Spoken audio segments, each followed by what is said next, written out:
Well, with his thoughts on the debate, we're now joined by the Minister of Employment and Workforce Development, Randy Boissonault. Minister, thank you for joining us. My pleasure, Michael. So here we have Ontario now calling for an emergency meeting on CPP. And as we listen to the province speak out, I'm wondering from you, what impact would Alberta's withdrawal have on the plan? Because, you know, to hear it from Danielle Smith, her province's withdrawal would only cost the plan about an additional $175 a person to maintain it as is. So let's step back and talk about how great the Canadian pension plan is from a beginning. And if I go back to my first mandate, one of the things our government did was stabilize CPP for a generation. And when I surveyed the people in Edmonton Centre, they said the best thing we'd done, and that was including the Canada Child Benefit, the fact that we stabilized CPP for generations to come, they really appreciated that. And I've heard that ever since. Now, I think the Ontario Finance Minister asking for an urgent meeting just shows how real the threat and the anxiety is that Danielle Smith has caused. And by throwing a year-long process into the air to have Jim Dinning take a look at taking Alberta out of the pension plan. I'm an Albertan, and I can tell you, Michael, I talked to a 20-year-old guy in my riding, Scott, who works at Peer Leader and has done so for 9 years. He knows his pension date. And he said to me, Randy, tell me that CPP is going to be secure for a generation.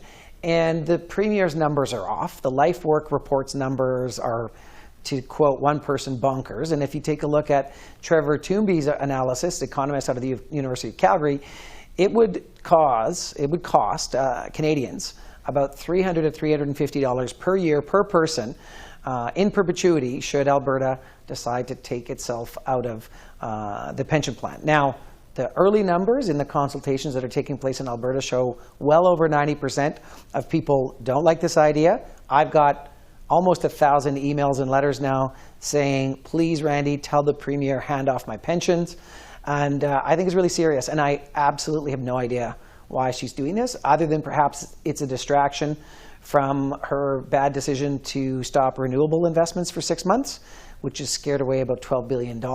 Maybe another 20 will leave the province. And so if this is just political sleight of hand, it's really not cool, because we've got seniors and younger people nervous in Alberta. And now we've got this echo across the country of people nervous for the Canada Pension Plan. Okay, but you know, I hear what you say when you say the majority of Albertans are not on side with pulling out of CPP, but it's early on in this process, and really to hear it from the Premier, there is a possibility for Albertans to lower their premiums along with high payouts. So what type of argument is your government going to make against those type of claims?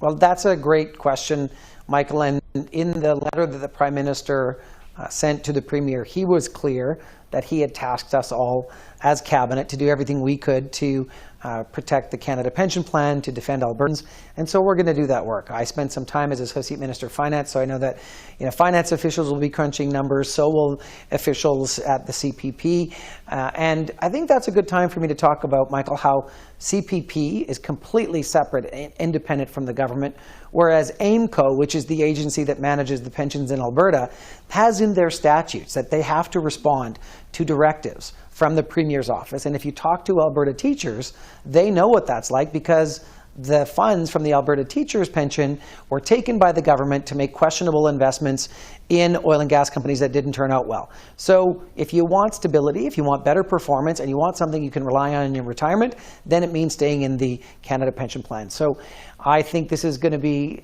tough on Albertans. It's going to be, Canadians are going to wonder what's going on.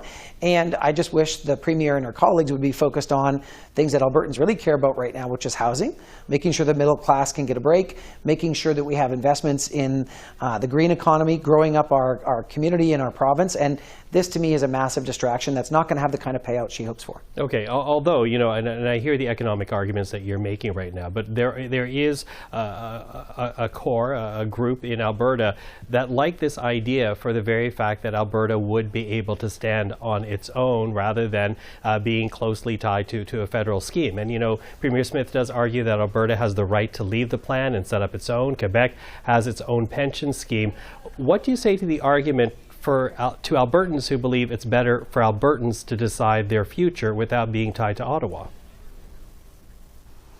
Well, let's take that question in its individual pieces and maybe in reverse order. If Alberta goes to a referendum, and if Albertans were to, in the majority, say they wanted to pull out of the CPP, there would be a process that would be triggered in the legislation. And then Alberta would have 3 years to negotiate with the CPP to pull itself out. It's a one-way street, Michael. This would be a divorce with the Canadian Pension Plan and Alberta. And I take very seriously a briefing note that was given to former Alberta Finance Minister Travis Toews. And at the bottom, I think it is the bottom of page 3, it says, we have no confidence that AIMCO and the government of Alberta could create a pension plan that would provide Albertans with the same pension income as the Canada Pension Plan, and that would cost as little as the CPP does to administer. And we advise against proceeding with an Alberta pension plan. Even Premier Kenney, when he got a briefing note to the similar degree, was like, this is a bad idea, we're not going to do it. So I think you've got to go all the way back to Premier Smith's leadership campaign, when she had a very rural-focused leadership campaign. She raised it then. But Michael, Albertans did not have the chance in the general election to talk about this issue. It was not part of the party's platform. There was no airing of this issue. And now we're going to spend a year having telephone town halls about this issue and make people nervous and afraid when there are other things on their plate that they really need to deal with. Now, as you say, this is going to go to a referendum. That is the plan right now. Alberta will study it. A question will go out to Albertans to decide whether or not to stay in CPP or get out. Does the fact that it will go to referendum give you hope, or is that a cause of concern?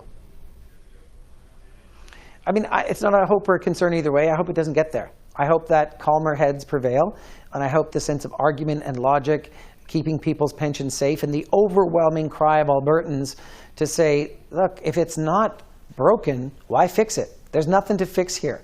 There is no cheaper plan that's going to give Albertans more money if we go it alone. And look, I'm a fiercely proud Albertan. I love our entrepreneurial spirit. I love what we've done in our province. I love that it's one of the youngest provinces in the country. And I also, as a federal minister and MP, value those Canadian institutions that make sense and work. And the Canadian Pension Plan makes sense. It works. It's part of our identity. And I think you're hearing from Albertans that they think so too. Minister Randy Boissonault, thank you for this. Appreciate the time always. Thanks, Michael. All the best.